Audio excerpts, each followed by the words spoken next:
is Jo. Hi, Jo. And I'm a nymphomaniac. Sex addict. We say sex addict.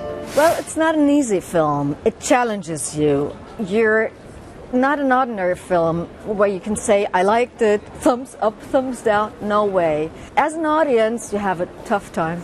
It's relentlessly entertaining, it's moving, it's also very, very funny, which I think a lot of people weren't expecting the humour. It's a very intimidating prospect, I think, but it's actually quite an enjoyable experience. What I wanted to say was that if you have wings, why not fly? If I asked you to take my virginity, would that be a problem? No, I don't see a problem. The two characters are, of course, two sides of Lars von Trier. This one is the nerd Lars von Trier, and that's me. And the other one is the far more interesting and more multi-layered character that is played by Charlotte. I've never met a bad human being. Well, you have now. When you work with Lars, you either love him or hate him. He doesn't care how big a star you are. If you're overplaying it, he'll tell you. He'll like go, Uma, take it 80% down. Lars kept saying I was overacting, but that's nothing new. It's my pleasure. He always says that. It's my great pleasure to do that. Come on, boys. Oh.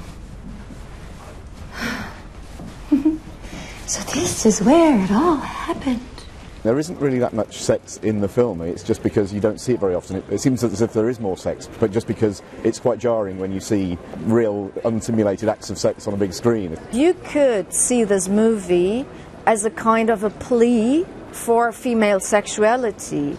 A woman doesn't necessarily need to feel guilty because she wants to have pleasure in sex life. The sex scenes, for me, really were part of the film. And I trusted Lars and I trusted that, so immediately it makes the job much easier. Every time you do a good job, I say, good job, Liz. Thank you, sir. What's her name? Liz. Good job, Liz. Good job, Liz. Good job, Liz. You end up just actually wanting to start filming because there's so much talk and so much worry around it that you're just kind of sick of talking about it. You just want to do the scene. Let's start.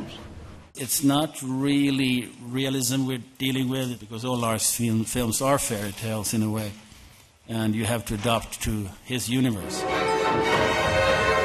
Perhaps the only difference between me and other people was that I've always demanded more from the sunset. I've heard a story that there's a lot more hardcore sex in the second volume.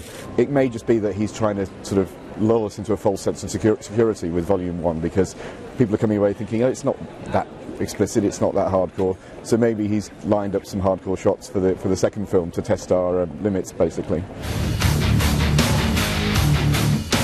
That's nothing to smile about.